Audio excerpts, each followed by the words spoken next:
This is a Think Live Be production. 3, 2, 1.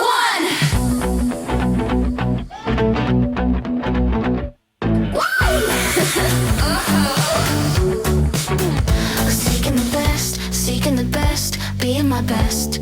Do do da da da da da da da.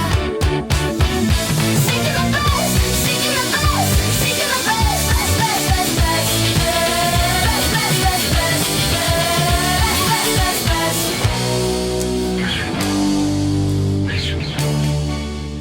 Welcome to Seeking the Best, the podcast for growth-minded real estate agents seeking clarity, focus, and a better way forward. I'm your host, Kathryn Stelljes, and sitting across from me is Patrick Fatica, our sound engineer, producer extraordinaire. Good morning, everybody. It's bright and early, as per usual. Yep. Ready to go. Here we go. Here we go. Hey, that sounds familiar. That's something you've said before? Yep. Okay. We are talking about lessons. Yeah.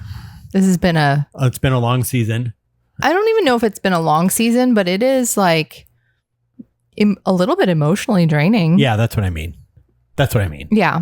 Because it's been digging up old wounds, right?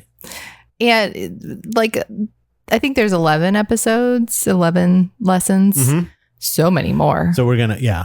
Like we could go on forever. And I think these were the ones that shaped me most as an agent. And I think that can help others because they all kind of have, even some of the 11 like have commonalities with others, and they kind of all form specific categories of lessons that as business owners we need. Yeah. We need. And these are lessons that, you know, I didn't learn these from a book, although some I read all the time and I go to a lot of classes, and certainly this is like in the field. This is, these are the field lessons. Yeah. But I think I go to a lot of training and I've read a lot of books. So they resonate more when you read something and you're like, oh yeah, somebody else has experienced this too. Sure.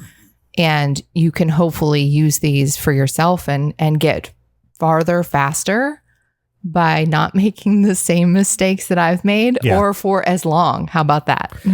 Yeah. Don't repeat them as long as I did. Because you don't see, there's been a few that we've kind of gone through where it's like, well, that's never going to happen again. Yeah. Where it's like the one time it happens and you're like, that's it. But some of them are like a culmination of similar things happening multiple times.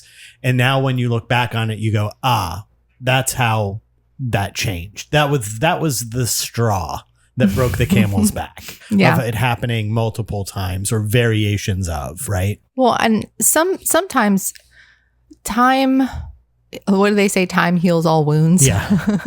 So like looking back on these things, some of them are funny, like funny things that like, I can't believe I allowed that to happen, right? Like sitting on the floor at a listing appointment. Yeah. And I can laugh about it and say, how silly. And then there's things that like truly were disappointments, heartbreaking situations that just wore me down. What got you to more than once during some of these is, should I even be doing this? Yeah. Like, should I even be doing this career? Or is there something else? Is there somewhere else, something else I should be doing instead of this? Okay. Like that would happen through some of these experiences. Yeah. My deep, dark secret, although I think we've mentioned it on the podcast before, is that yes, I have at times in my career gotten onto like a job, like Indeed or some job posting site and like looked around, not for serious. Like I wasn't really going to quit, but I was like, what else is out there? What else? There's gotta be an easier way. It's like when it's like when you get a roof leak, right? And you're like, what else is for sale? Right.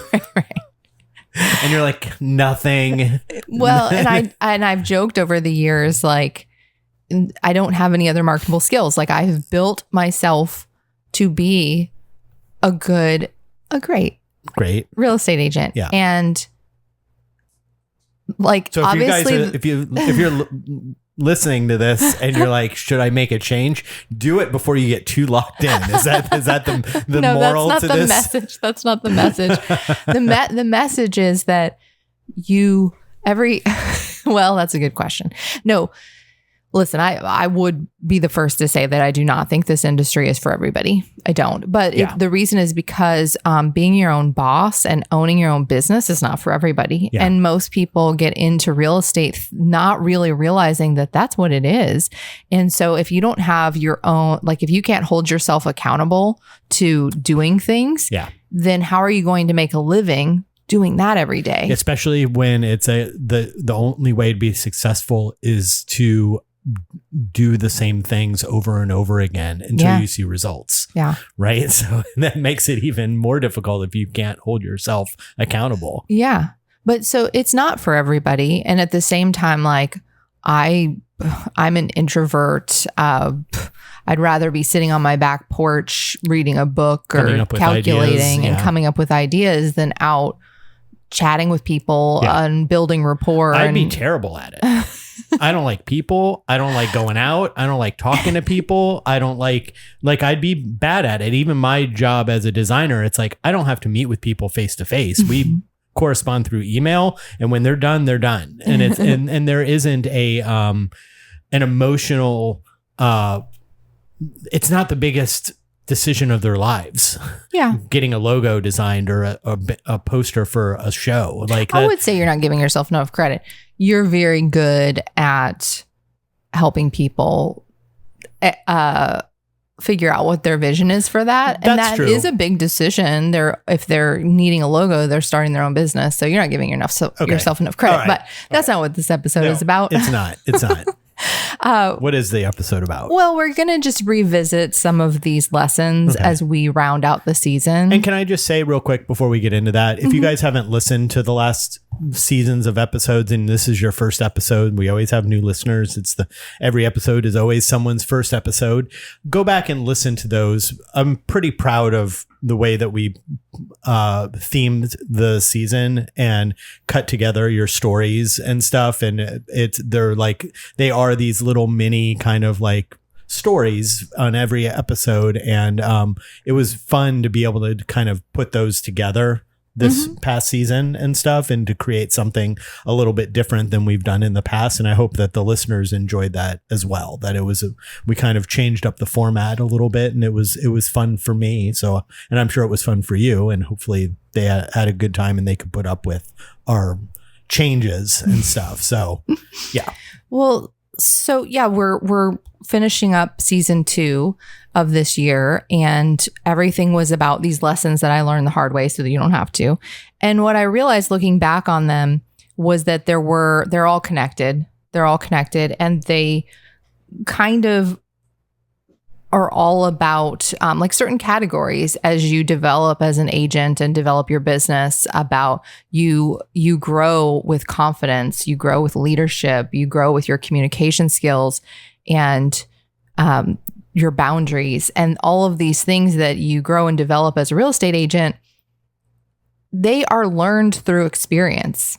Now, people have lived before you, as they say, and so you can listen to these things and say, ooh, that's a good idea. I'm going to build a system so that I don't make the same mistake Kathryn made, because that sounds terrible. Yeah. Yeah. So we're just kind of recapping what I sort of feel were the 5 biggest points. They're all important, but these really, I think, shaped who I am as a person, how I run my business.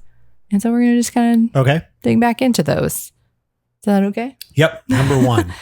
Number 1. Well, so the best way to say that this was specifically around the episode where I spent $12,000 on Zillow leads. And the lesson, though, it wasn't about the money. It could have worked. It was about there is no fast track to success. And I think anytime we're looking to the magic pill, we're always looking for this magic pill. Like real estate agents, like we're constantly, because what you said earlier is you have to consistently do the same thing over and over and over again. And that's boring, first of all. And second of all, it's hard. It's monotonous. And you don't see the success. And it takes a long time. Right, so you're doing it and doing it and doing it and not seeing any success from it. And you're like, is this working? So what's the natural thing you want to do? Change it. Well, yeah, you want to find a solution that will get you there faster. Yeah. And so the lesson, the specific situation that led to the lesson was when I did spend $12,000. I spent $1,000 a month, and the leads it's not that leads didn't come in. So that's the thing, is like any business that's providing leads, you'll get leads. Yeah. Like, you spend money and then you hold them accountable to sending you the leads. The issue is not being ready to properly handle those leads, knowing now, that those take a really long time to convert. And right. It's not the lead. They're not sending you leads where they say, the phone is going to ring and say, hey, I want to buy a house. Will you be my real estate agent? That's not what leads are.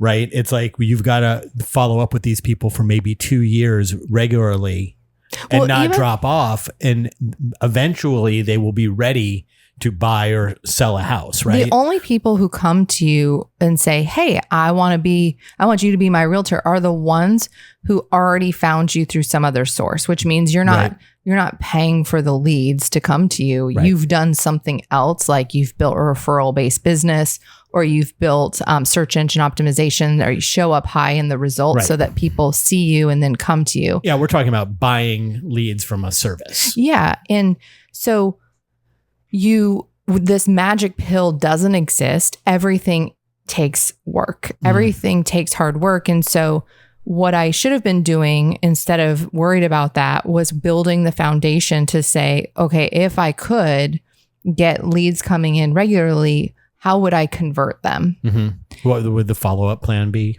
you mean? Yeah, because it wasn't, in that moment also, like, probably leads weren't the problem. We always think that we need more leads. Yeah. Like, that's the other, like, underlying lesson. Yeah. It's like, first of all, I tried to fast track it by buying leads that without the systems in place to convert the leads. But ultimately, if I go back in time, were leads really the issue to begin with? We always think we don't have enough, but oftentimes we have plenty if we just have a sphere and database that we're working. If we're doing open houses, we have plenty of people we can call. What you didn't have is enough low-hanging fruit.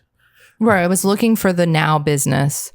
Right. And the now business is already working with an agent. And that's right. And that's what we call low-hanging fruit, right? It's the buyer that walks through the door at the open house, and by the time they're leaving 10 minutes later, you set an appointment with them and they are ready to go.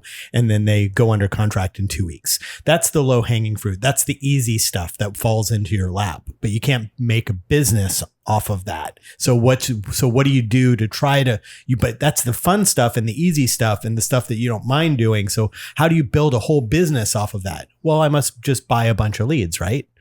More leads. That's how I create. Well, and it's like, that's not true. And listen, like, quantity is better than quality. Like, I will take a step back and say, if you had thousands of leads, sure, you'd be able to have more conversations and convert more over time, because if you had the ability to have all of those conversations, though. Well, if you had the ability, like the systems in place that you that's could what I mean. Yeah. do the proper follow-up and the skills. The other part is the skills, because I think oftentimes we need to practice. The trap newer agents fall into, right? Buying all of the leads, but then not having the skills to do the conversions. But this isn't even a new agent thing, because I wasn't a new agent when I made that decision. Yeah. What happens is we think like, okay, maybe you see success with a couple lead sources and you want to add on another one. But what are the skills that are required to convert that lead source? Just because you're an experienced agent doesn't mean that you can convert expireds at a high level, or for sale by owners at a high level, or internet leads. You have to go and say, what would I need to do to actually make this work before you start spending the money? And listen, I'm a big planner, so I'm sure I did a bunch of that stuff too, but that doesn't take that doesn't take away from the fact that it still didn't work because I didn't have what's the 6, 9, 12 month, 18 month follow-up plan for these people who are like just getting started. Right. And it's real hard to do that when you're buying the leads because you want now business. Yeah. To think about that. And so if you're listening and you're like, oh, well, maybe I could do that. You think about 18 months from now. Are you still calling those people that called you? Well, let me ask you this. Are you still calling the open house leads from 6 weeks ago? Because if the answer to that is no, then you're not going to be calling these people either. Well, so open houses, let me just real quick. This is not a rabbit hole. This is connected. So we don't have to play the music. But like I was just thinking of a buyer that I closed last year that was from an open house. They felt like now business because I converted them from an open house. And it didn't take long to set the appointment, but they didn't buy a house for like 3 or 4 months later. The now business, the people who are like actually making offers today, they're not clicking on Zillow and Realtor.com and going to open houses because they already have an agent because they're ready to write an offer. Right. So that's why we always say, and listen, every now and then you find that person that hasn't signed with somebody yet, but it's few and far between. We're talking about building a consistent business. So you have to be thinking about, okay, if today I'm going to start this new lead source, I'm not going to see results from it for at least 90 days, at least. Yeah. But what is this lead source and how long does it take to convert? And what am I going to do over that period of time to make sure that it happens? If what you're doing today can show up 90 days, if everything works perfectly and you're right on target and everything is smooth. Yeah. Chances are you're not going to see results for 180 days. Like there's going to be things that you're doing now that won't show up until then. It's why the consistency matters so much, because if you work really hard this week and you're like, I had a great week, I made all my contacts, but then next week you don't, right? Then you're not going to see that progress 90 days from now. It's like you have to start today and then not ever stop. Yeah. And that's how you see continued success throughout your career. Yeah. It's those starts and stops. That's where, when they talk about the roller coaster, that's how that roller coaster is created, because you're seeing those results from 3 months ago and then nothing. And then and so you do it all again. And then 3 months, you start to see results and then nothing. That's where that comes from. Yeah. So the second one is actually kind of this, like I said at the beginning, some of these are kind of interconnected. And so the last episode, we talked about not disqualifying your opportunity before you even go after it. Right. And there was actually kind of a few episodes that tied into that same idea, which is that we feel like we're never ready. And this isn't just a new agent problem. This is like at any point in your career, you probably feel like you haven't made it. You haven't gotten far enough. You're not good enough. You have these feelings that you don't belong in a certain room. And so you hold yourself back. So whether it's like in my examples, skipping calling, over $1 million because I was afraid I didn't have the experience to sell that. So I didn't call. Didn't even try. Whether it's feeling embarrassed about your car and parking down the end of the street, which I definitely did. Mm-hmm. Whether it's not adding people to your database because you are embarrassed that, like the first story that I told from this season was when I was a brand new agent, I also had another job and I had hundreds of people that were really quality sphere that are now attorneys in our area and high and doctors and lawyers and professionals and professionals is the word I was looking for, like professionals in our area that have now succeeded in their own right. And I was there serving them drinks as a bartender, as a young agent out of college. And instead of adding them to my database, I was afraid and embarrassed for them to know that I was in real estate. Right. Because and the reason, not because she was a realtor, she was afraid and embarrassed that she had a real estate license, but was also still bartending. And that was the embarrassment. Well, if you were any good as an agent, what are you doing here? Yes. And looking back on that might be the dumbest thing I've ever done. And let me tell you, and I don't even just mean because I agree. And I don't even just mean because of the opportunity that was lost by not adding those people to my database.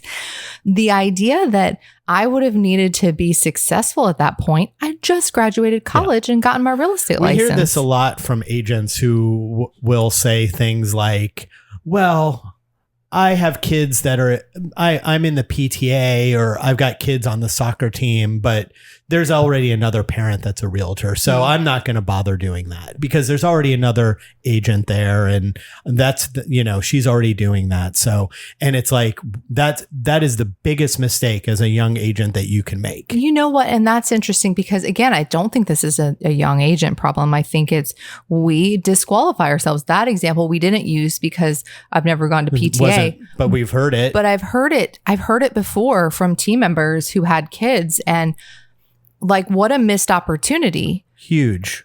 You have an audience of people that you know that you have something in common with. Yeah.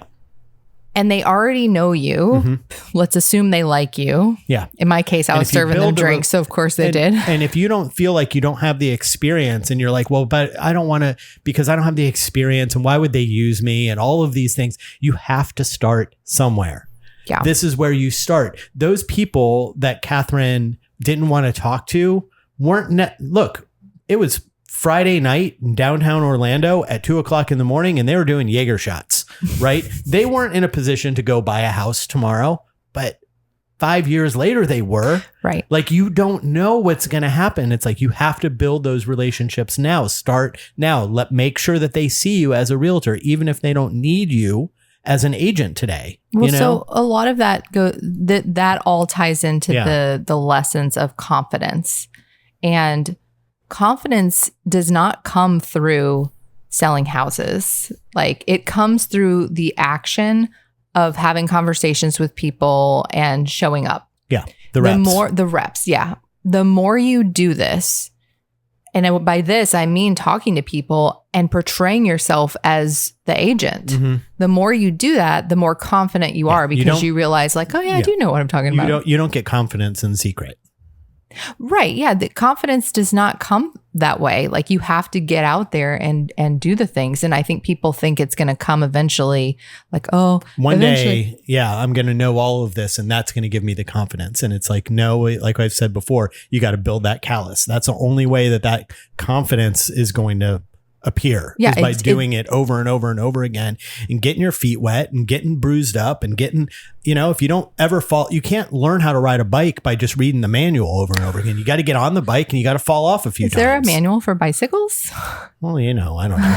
Watching a video on Google, on YouTube, right? You can't watch a YouTube video of how to ride a bike and then be like, I'm going to learn this and I'm going to watch that. You got to get on the bike. I get it. But yeah, so confidence does not come before action, period. Right. Like, you have to get into it.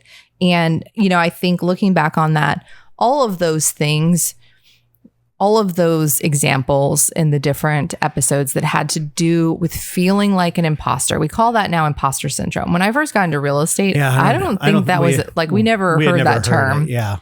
But all of that stems from this fear of looking stupid. Yeah. Fear of looking like you don't know what you're doing. Fear of looking like you're not a success. It's the fear of getting hung up on.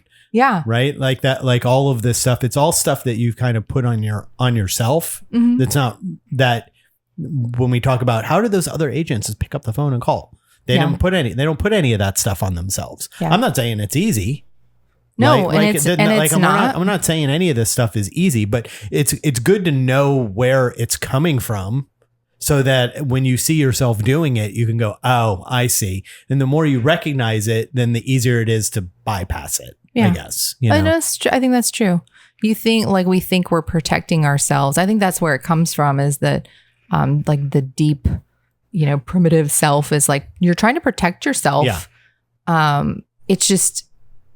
You're losing out on every opportunity instead of getting into action. And so, if I knew then what I know now, right? Yeah, 100%. Well, like I said in the last episode, I wouldn't skip the $1 million listing. What if my first listing, instead of $500,000, was $1 million? Right. And what if those people, that were really, really good friends with the people down the street, and those people said, oh, you sold their house, we want you to sell our house too. Yeah. Who knows, you never know how stuff is connected and leads, and one or two really good things lead to a whole avenue of buyers and sellers because of one good buyer or seller. Yeah. So Sure. you don't know what could happen. Well, so confidence, there's so many things that you learn about yourself, and a lot of these lessons come back to lack of confidence. Even though I never would have said that I was not a confident person, or I'm not a particularly insecure person. Mm-hmm. Right? Well, yeah. He's looking at me like, no, 100%. You're not insecure. No. Yeah. And I've never really felt that way, but somewhere deep down inside, there are still things that take over and prevent you from doing the actions that you need to do. Well, and that's what I mean. It's it's not even something you can control unless you're aware of it. And at that time, I obviously wasn't. I wouldn't have recognized myself as doing it out of fear. Right. It was I was convincing myself that, well, I'm not ready for that. Logically, I was telling myself I'm not ready for that because I haven't sold $1 million house. Therefore, and it's well, everybody's got to have a first time at some point. Right. And that is what it is. I think your vice on all of that also is you're your own worst critic. Yeah. Well, so there's a little of that kind of dusting over top of it. But yeah, it's that idea of I'm not ready for that. And I'm going to be the one to put the kibosh on me having $1 million listing. I'm not even going to let the guy with the listing tell me no. I'm not going to let him decide. I'm going to tell him. Yeah, I'm not ready. Right. It's it is a very weird kind of thing that I think people do because it's not about that. It's about protection of being rejected. Yeah. Yeah. Wow. But I think, okay, so the third one that comes to mind is about your environment and just lessons about leadership and how to lead other people. And this means clients and team members, and that how much your environment matters. So I told a bunch of stories about how I sat on the floor at a listing appointment. I once went to a listing appointment and the guy sat back in his chair and and said, I just popped Valium. And both of those instances, I really think it's about leadership and owning the environment and saying, we're going to need to reschedule. Yeah. And at the time, I just was excited to have the opportunity to have a listing appointment. So I just went for it. But I actually set myself up for failure. Yeah. By doing that, instead of showing up as the confident leader and saying, great, in order for us to have a consultation, I'm going to need to come back on a day where you're ready for me. Right.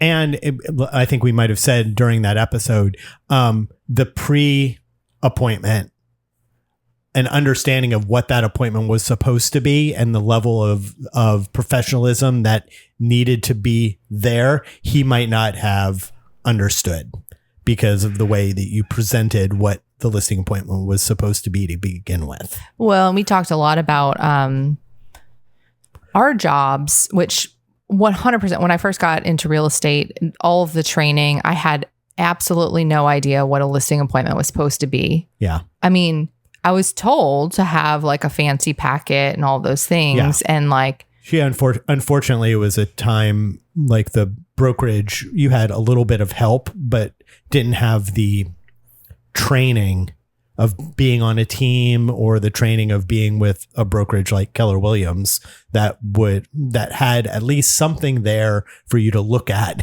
to be able to know what you're supposed to do. Yeah. So I think, and I assume this still happens in the industry, is if you don't have the proper training, you assume, and even if you do have good training, sometimes people tell you that you're supposed to go in the room and give them a CMA and tell them what their price should be and tell them how the market's going. And you hear these words like tell, you're showing them all of these things. And it's now over time, I've learned that this is what I'm going to do. Here's what I'm going to do for you and all these things. And what I've learned over time is that it's all about questions. Yeah. And you can do an entire listing consultation only asking questions. Well, it'd actually be a fun little exercise. Yeah.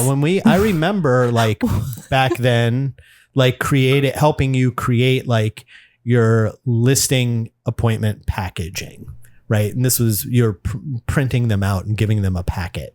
And then there was a time where it's like, I'm going to go drop the packet off before the listing appointment, right? So that they have something and that so that they can look at it. Well, that's a pre-listing packet and you should do that. But I guess I remember like printing out like this is what all the photos look like. This is what our photos look like compared to other people's photos. This is these are all my accreditations. These are samples of things that we've written and the way that we would what we will do for your. Can I stop you real quick? Yeah. Because that's the point of the pre-listing packet. Right. Is that it's okay to show people how you're going to present their listing. But it's not a listing presentation. That's the difference. And that's why a pre-listing packet is so great, because you can give them a packet that shows how you market homes and testimonials, have other people promote you for you and frequently ask questions and like give them a little bit of a guide so that the appointment is all about them and their goals. And it is mostly questions. Yeah. And you're helping them answer the question of what their home is worth, not telling them. Yeah. And that is about creating the environment and setting the tone that this is a professional situation. And I'm all about your goals and you're the person who runs the show. You're the hero. I'm leading you. Right. I'm helping you get through it. And I think people, if you don't know and no one's told you and you're just trying to figure it out, you would make the assumption that the listing appointment is me competing with other agents for me to prove to them why I'm the agent they should list with. So what happens? You're a new agent and you're like, oh, get that listing appointment. I'm not going to get this listing because I've never sold a house like this before. Right. And it's like, well, your mindset's already in the wrong place because you're making it about you. And this isn't about these listing appointments aren't about you. It's about them. Like Kathryn just said, you could do a listing appointment and all you do is ask questions and you tell them nothing about you because you've already given them if you're getting into the way of, well, they're asking me, have I ever sold a house like this before? They're asking me, have I ever sold a house in this neighborhood before? They're asking me, how many houses have I sold before? You've already lost the negotiation. Because that's not what the listing appointment is. It's you asking them questions, not them asking you. Right. Well, and so I think about, when you are new, you may just not have any idea what to ask, and you need to go to training to understand how you lead a listing consultation or buyer consultation through with questions. But as an experienced agent, you might still have a conversion problem and you're not really sure why. And if you listen to this, I hope you take nothing away from this, but well, I hope you take a lot away from it, but like, I hope you take away from this that maybe it's about the questions you're asking or lack thereof if you have a conversion problem, or maybe it's about things are too casual. So what I mean by that is, and I've made these mistakes before, is where I break my own system. I have a system and a process for everything. And here comes along a past client. This is what I mean by experienced agents. We make these mistakes too. A past client comes along and they want to buy a house. And instead of following my system and process, I say, well, I've already worked with them before. And they send me an email with a bunch of stuff that they want to buy or the house criteria. And we start working together without the same system that I created. What's going to happen? Well, there's going to be problems. There's going to be some sort of problem. There's going to be problems. Because we have value. You build systems and processes that have value to your customers, and you're their guide leading them through this. And so when you don't set up the environment for that success to happen, you're going to erode the relationship that you have with somebody because they're going to think that you're not as good as the last time they worked with you. Yeah. And by the way, they're going to appreciate it.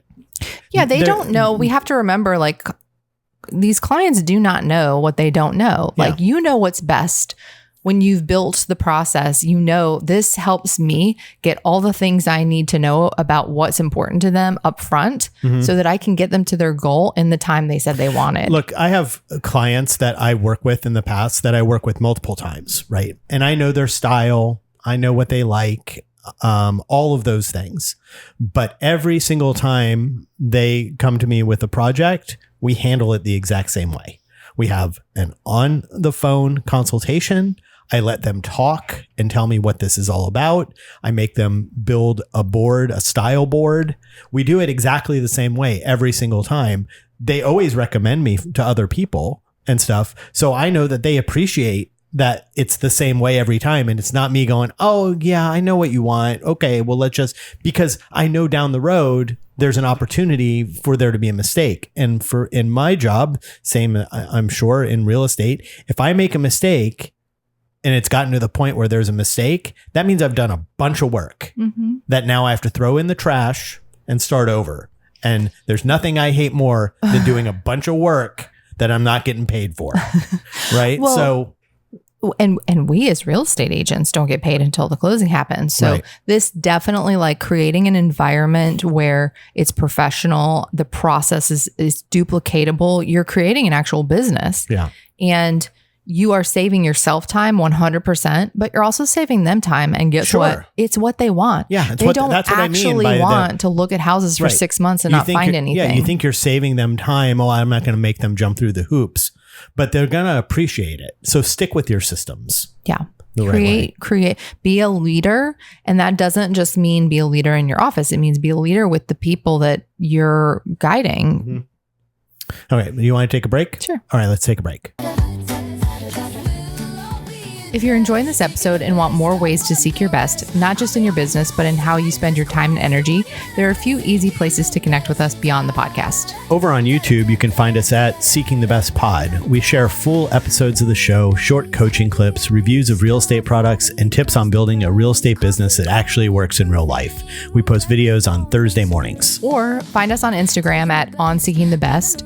There we post behind the scene moments, short practical tips, and some of the real unfiltered stuff that doesn't always make it into the show.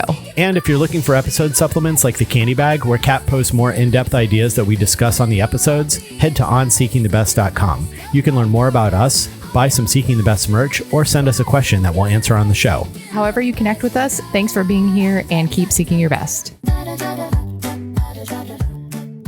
And we're back. Okay. Lesson 4. Yep.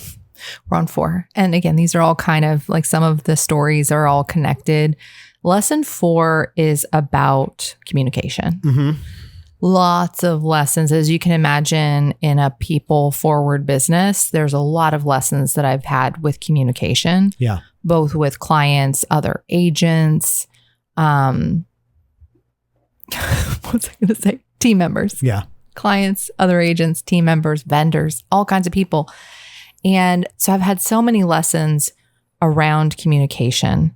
And some of the ones that I've shared that were most impactful would be about that one email that I dropped and I made an angry client.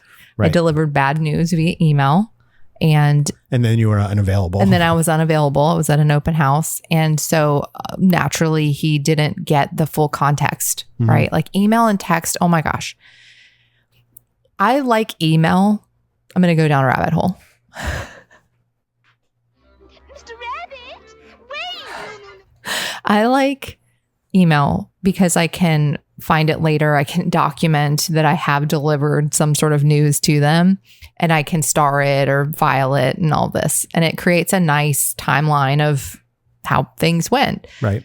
I like text for quick responses, quick scheduling issues like, oh, the agent's running 10 minutes late. Is that okay?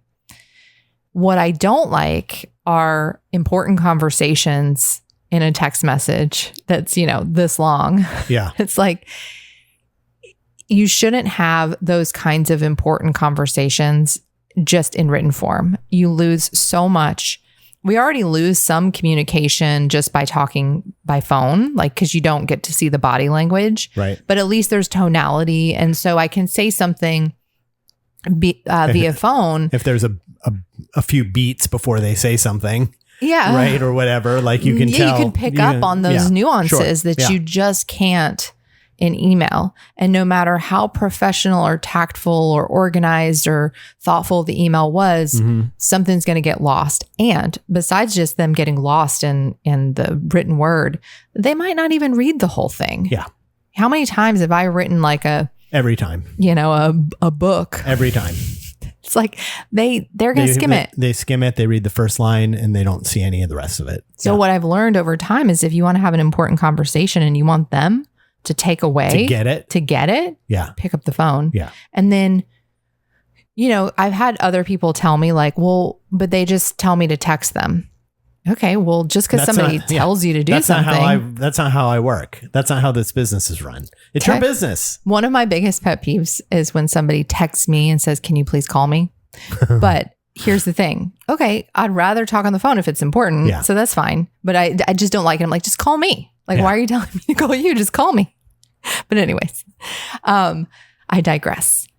Communication is how we put deals together. It's how we maintain relationships. It's how we build a culture and an organization. If you're building a team, like it is everything.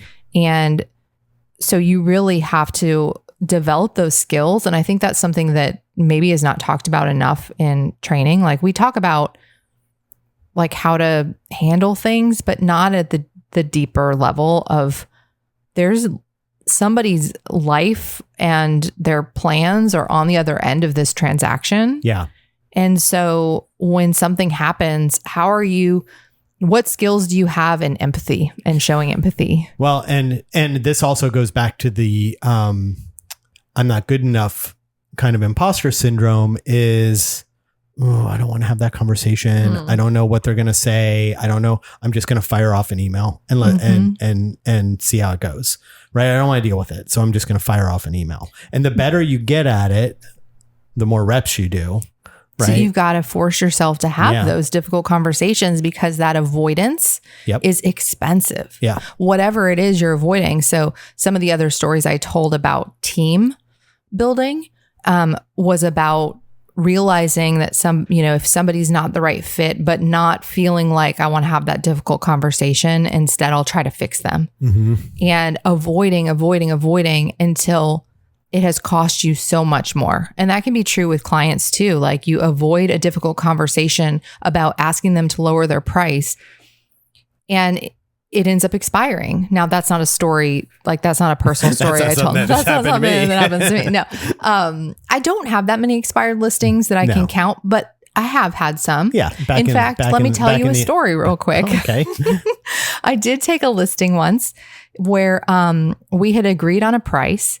And about a day before we went live with the listing, I say live because, there's preparation that goes into it. So I always call it launching the listing or the listing going live. And the day before, the seller reached out and he said, hey, I want to price it. I think we were going to list it $299 and he reached out and he wanted to price it at $325.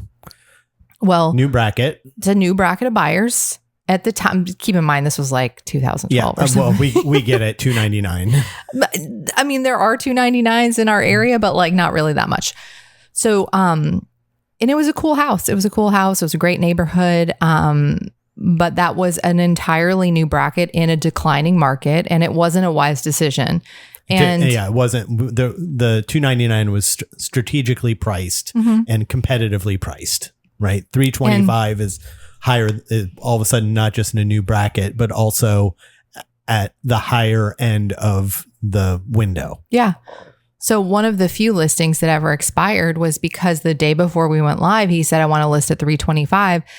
And instead of having the difficult conversation in that moment and saying, well, hold on, let's back up a minute. What has changed? Right? It wasn't the market. It wasn't your house. What has changed? And we went ahead with $325. And then I thought to myself, well, like we'll just lower it in a couple of weeks. He would not lower the price. Right. We sat at $325. And it was probably not having the experience to have the conversation of why. And if you knew why, that's one of the motivations. and you didn't have the motivation. So probably never got it and stuff. He maybe couldn't go any lower than that. He did the math right after you gave him the net sheet. And he was like, oh, I don't have enough money to be able to do this at this price. I'm going to be underwater. I didn't realize that I would have to pay the other agent the percentage of what it was. I wasn't looking at the taxes, whatever it is. I know I need 325 and you didn't even ask why. No, that's true. I didn't even think about that. But yes, like I didn't understand. Well, because I just didn't have the conversation. Yeah.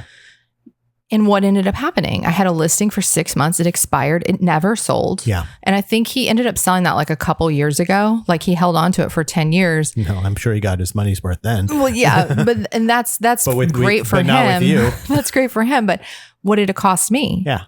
6 months. 6 months. I was probably sweating, taking photos of that house. And 6 months of time that went into it, no income earned on it, but also it was in a farm area. So who knows who chose not to list with you? There are costs of opportunity that you don't even know exist. Yep. Like who knows who saw that sign in that yard for a long time and said, I'm going to call someone else. Yeah. It doesn't look like she's selling those houses very well. Right. Cause they don't know that it's overpriced. They just see the sign in the yard for 6 months. And in this story, like he said he probably sent that in an email or a text message, right? Because he didn't have the conversation either. Yeah. And I could have written back and tried to explain, well, you should do this and blah, blah, blah, blah, blah. Oh my God. Oh, it's giving me a headache. But even that is useless. Yeah. He wouldn't have read it. Yeah. Communication is not about just getting the information out there. It's about having this back and forth conversation so you can understand the why and then help guide them better. Yeah. And so that's like one of the biggest lessons is just around communication with all things, but understanding that the best way to be a more effective communicator, do more by phone and in person than by email and text. Like, it should be, I don't know, 70-30, 60-40, and practice that, but also be curious. Always be asking questions. Always be asking questions, not always be closing. Right. Always be asking questions.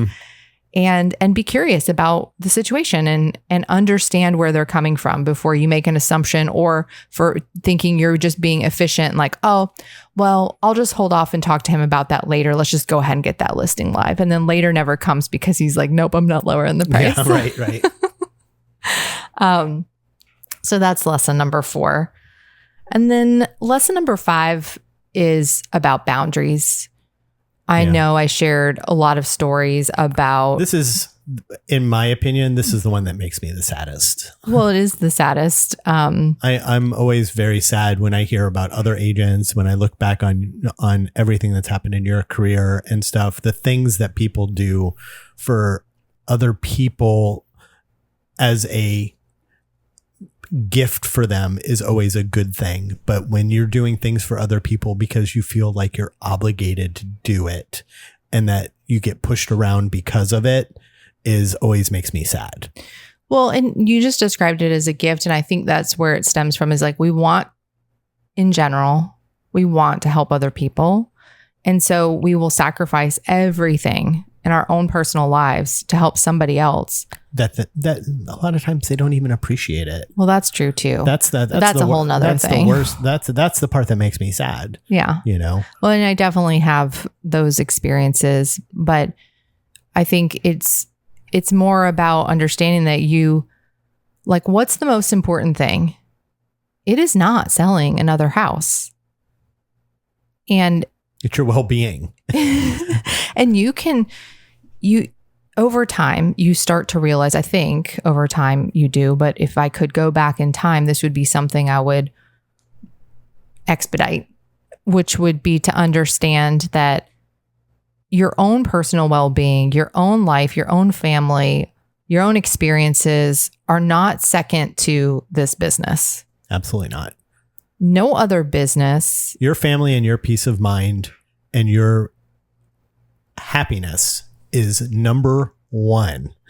That's the benefit of owning your own business. If someone's writing you a paycheck, right, and you decide I'm going to go work for Sprockets Incorporated, and you have the choice there when they say, well, we need you to work late. We need you to work late. We need you to come in early. We need you to work late. You have the choice to say, you know what? This doesn't make me happy. I'm going to quit this job. Right. But then you're out of work. But with your own business, you get to make the rules on that business. And so if you're putting yourself in a situation where you hate it and you hate the people you're working with and you hate the way they're pushing you around, that's kind of on you.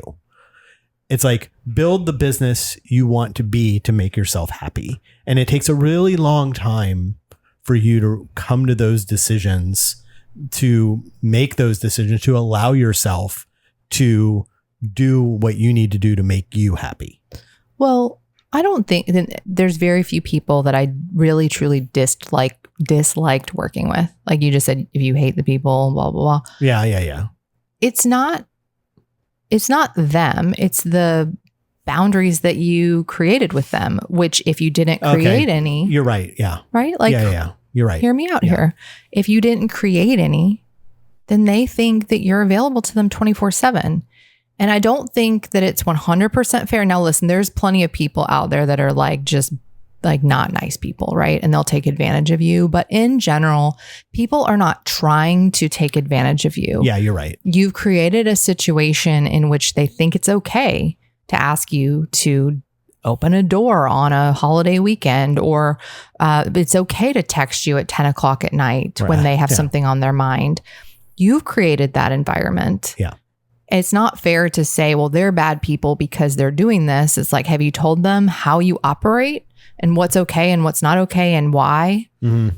And it did take a really long time, because I think, and I still believe this is true, like we come into this industry and you've got to start making money. Mm-hmm. And so like the first few you have nothing else years, you're just like I got to just hunker down and do whatever it takes to make a like you paycheck. Don't have anything else to offer, right? Yeah. I don't have the experience, so I'm available 24/7. Yeah. The minute you say you're available 24/7, first of all, you've lied to them, because you are not. But that's one of my pet peeves too. But the other part is you've just told them that you are available to them whenever, whatever they need. Mm-hmm. Which means you better be, and then you feel obligated, and because that's what you told them. I'm sorry, it's okay. I've said this before, and I'll say it again in case you guys missed it. But when I hear I'm available 24/7, what I hear is I have no systems in place. I don't have any systems of how any of this is going to work, because I just bounce around to whenever anybody needs me. Right? Yeah. I don't have any structure. Yeah. That's what I hear when I hear that. When I hear I'm available between this time and this time, Monday, Wednesday, Friday, if you want to see houses, I'm available between this time and this time. That to me sounds like structure and sounds like somebody who knows what they're doing. So if you think that you're saying I'm available 24/7 and the people that are hearing that are going, oh, cool, that's not necessarily true, because that's not what I hear. Well, and I told the story of the Christmas that I don't remember anything of except pacing around on my mom's patio. Yeah, in the cold, talking to a seller who randomly decided they wanted to close before the end of the year, and was starting to get upset that he couldn't get what he wanted. I'm yelling at her on the night of Christmas Eve. Or no, I'm sorry, Christmas Day. Yeah, it was Christmas Day and the day or two after, right? Yeah, it was Christmas Day. And looking back, it's like, yes, that might be a bad person, right? Yeah. We can all agree that might be an extreme. And yet, how often do people expect things of us that, like in any other business, you would not be able to reach your CPA, your attorney, 9 o'clock at your night, doctor, to make a change on the contract really quick before we send the contract in. It's due at midnight, and it's like, well, you gave me this, like they whatever. Like all of this stuff makes me angry and makes me sad and upset and stuff, because it's just your time not being valued. Well, and I told that story because it was so important in changing. It was life changing. It was life changing. And it was a time where I realized after, like soon after, or in the moment, that I was like abandoning you guys inside, dealing with this person to make one paycheck. Yeah. And not just that, but it was like, it wasn't like this guy was from a group of friends. Not that it would matter. I was going to say that's irrelevant. None of it matters. But we knew going in, this wasn't going to lead to any other but that's kind of irrelevant. It really is. It is. But you know what it is? It's the icing on top. Yeah. But I think what happens is if you don't really think that through now, like stop what you're doing. If you get nothing out of this episode, stop what you're doing and think about the life that you want, the time that you want to spend with family and friends, and rewrite your schedule. What does your ideal schedule look like? And the next person that you engage services with, you sign an exclusive buyer agreement, you sign a listing agreement, you set those boundaries up with them. Yeah. And you explain, this is when I'm available. This is when I respond to calls. And from this day forward, create those boundaries, because you don't know what you've lost. You don't know until it's too late. And like I shared with that. And by the way, once you start to get busy, it's the only way you can scale up. This is true too. I mean, you can't just really, from a practical point of view, you can't really be available 24/7. Not that you should, but you can't. So stop acting like it and go write out your ideal schedule and then start treating it like a business. And this is it. And because like I shared, like you just don't know. And that Christmas ended up being one of the last ones that I had the opportunity to spend with my mom. Yeah. And there's no going back and changing that. All I can do is like continue to make sure that the time that I'm spending now is protected. Yeah. And so you just don't know what you're losing when you're spending all of this time with people in the evenings and weekends. Yeah. Or not going to your kid's soccer game because you need to host an open house or whatever you're sacrificing right now. Yeah. You don't know how big of a cost that is until later. So do something about it today. Yeah. Yeah. 100%. So that's the biggest lesson that I've learned over time. That's the overarching lesson for everything. There's always a little dusting of that on everything. How am I protecting myself? Am I protecting my time? Am I setting the right boundaries? Because all of this stuff, whether it's that or going and watering somebody's plants for them, this is all, boundary is the main through line through all of it. Well, because you can deeply care about the people that you work with without giving them unlimited access to you. Yes. You absolutely can.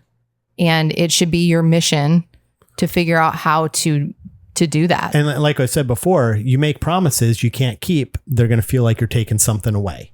So set the boundaries the way with very clear guardrails and stick to those, and you will, whatever you promise them, they will get. And that's all that they want. Well, and then that's why I said the next person you work with, because yeah, right. You can't go back on people that if you promise somebody I'm available 24/7, you're going to have to finish that deal out. Well, because I believe that I believe in doing what I say I'm going to do. And you communicated to them something else, even if you didn't actually say I'm available 24/7. If you responded at 11 o'clock at night, you created that with that communication or lack thereof. And so I believe you should hold firm to what you said you would do with those people, but start today with every new person. And eventually over the next few months, you will be living the life that you envision. The phone won't ring on a Sunday if you decided that that's what you want in your life. Yeah. Right. And because once you start to get busy, these kinds of things, all of these things start to add up and pile up on your back, and it builds resentment, and it builds anger, and it builds exhaustion, and it builds unbalance, right? Imbalance. Imbalance builds. That's not that's not a word. Imbalance. And it builds all of these things. And these are the things that put you in a position of where you say, I don't think I want to do this job anymore. Right. That's where it all kind of comes from, is all of this stuff building and building and building. So put up your guardrails, figure out your systems, and then when you see something that's not working, and you see it happen over and over again, how do I fix it? How do I change it? How do I make it better? How do I seek my best? Yeah. Right. Yeah. Because, all these lessons that have showed up in various forms over the years, whether it be confidence and how fear is impacting my business, communication with others, and how I can lead people better through more clear communication and not avoiding difficult conversations, whether it's creating boundaries with people so that you live the life that you actually intended. All of these things are creating this business that you want, but also the life that you're wanting. Like this, what's the point of owning a business and people get into real estate and say they want freedom and flexibility, right, and then run around all over the place right, to like somebody maniacs, else's schedule. That says everything. And that's it's everything right there, right? And it's like, yes, it's a grind to be consistent. But if you can be consistent every day, you can get off your roller coaster and then you get to create this. Okay. Good. Well, let's just touch on next season. We're running out of time here. So next season, what do we have for our overarching theme? What have we decided on? Well, so we've covered a bunch of the lessons that I've learned the hard way. And so we're going to be talking about lead generation. Oh, everyone's favorite. But listen, people do like, it's what do we true. talk? One of my lessons was like how to get on the fast track to get more sales. Right. And everybody always wants to know, like, we're going to tell you how to do it. We're going to talk about each lead generation source and understand it at a deeper level. Right. I think that's good. Here's what it is. Yes. Here's how what you to say. It. Like, it's what holds you back from having success in this? What are the actual numbers that it takes? Yeah. We're going to dive real deep into all of the different facets of lead generation for probably about 10 or 12 episodes. Because people often say, and I hear this as a productivity coach, like two things happen. One, somebody starts something and like a couple weeks in, they stop. Yeah.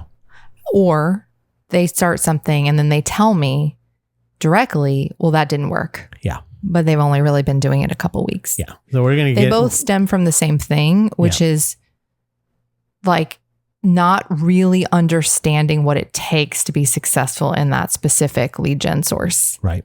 So we're going to dive deep. Okay. And then for those of you wondering, one of the things that we are working on, I've been working on for a while now, starting next week. You'll be able to, if you listen to us on Spotify or you are listening to this on YouTube, we're going to start doing all of these in video. What? Yep. You're going to be Are you recording this? You're going to be on TV. Oh, I better put on some makeup. If you listen to us on Spotify, you can watch the video of us in the studio having our, doing this show. Or like I said, you can find us on our YouTube channel and you can watch us there. So we're turning the podcast from audio into video. You'll still be able to listen to it if you're listening on Apple or whatever, but we're gonna do video and we're gonna start to maybe add a few more things for video watchers versus listens and stuff. But just stay tuned for that. So was this your small win from last week? Yeah. Was that you figured out how to make it all work? I figured out how to make it all work, and maybe this episode will be in video too. Yeah. So if you've been listening to the whole thing and you want to just say, well, I just want to see what that looks like, go to Spotify and follow us there, and you should be able to see maybe this episode. If you go there and it's not, then I'm fixing a problem. Okay. So I got to have real clothes on, not pajamas. Correct. Makeup. Yep. Do my hair. Yep. This is a lot of work. I know. I got to edit all this stuff, so that we're adding a lot of stuff to this, but it'll be fun. Okay, that sounds good. Make it simple. Your best move that you can use, not a grind. It's a tip that saves your time. Your best move. Do. your best move. All right, it's time for this week's best move. One simple, smart thing to focus on this week. Not a giant to-do list, not something that takes hours, just one move that actually helps move your business forward. And for today, identify one buyer needing boundaries. You'll reduce burnout and regain control of your schedule. I had no idea that that's what we have these best moves already picked out for like weeks in advance. I didn't realize that we were gonna be Pick right one buyer who needs boundaries. Yeah. Okay. Well, it says identify one buyer needing boundaries. Just identify who. Okay. And then so this is a good practice. Yeah. This ties all together. Yeah. So you think about people that you're working with who maybe are taking advantage of reaching you at off hours, and just identify who they are and see like, okay, how does this interfere with my life? And maybe just ponder it, right? Because like we said, it's not that you're going to necessarily change your relationship with them. You've already set this expectation. Yeah, you can't scold them for doing what you've told them is okay. But identify it, see like, what have they done that's frustrated you? Because that's what happens. We said it builds resentment over time. Is like you start to get like upset that somebody is asking you these questions. And so read back through emails or texts or see when they've called you and what has led to frustrations. And the reason you're frustrated is probably because it's not in alignment with like the way that you want to live your life.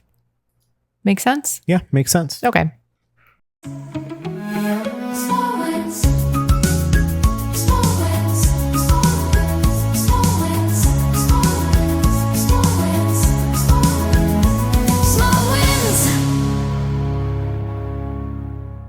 Kat, you got a small win this week? Okay. My small win is I built a little mid-year review calculator.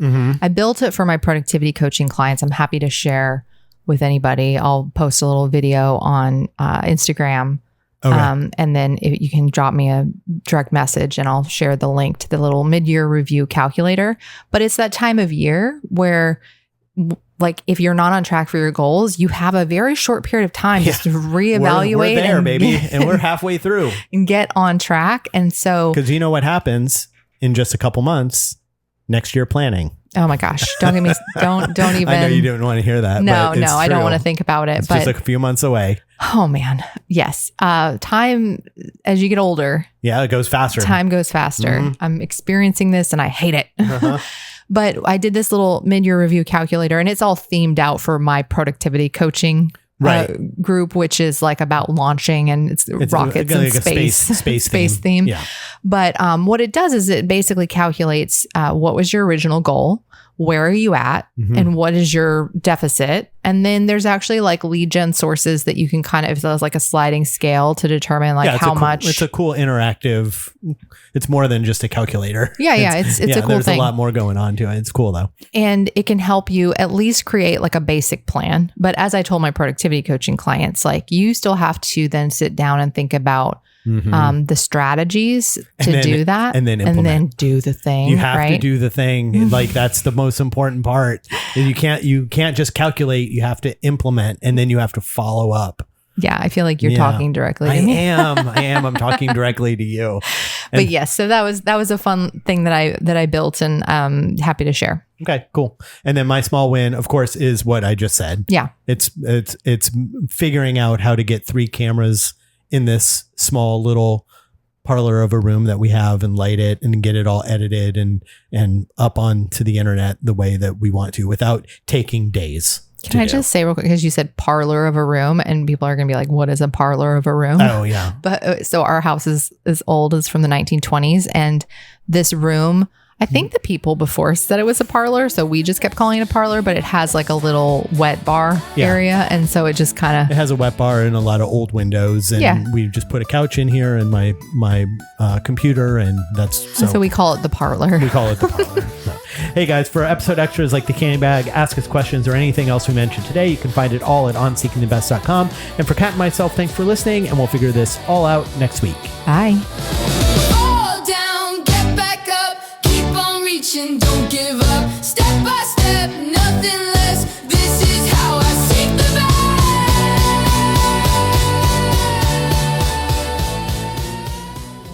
best. This has been a Think, Live, Be production.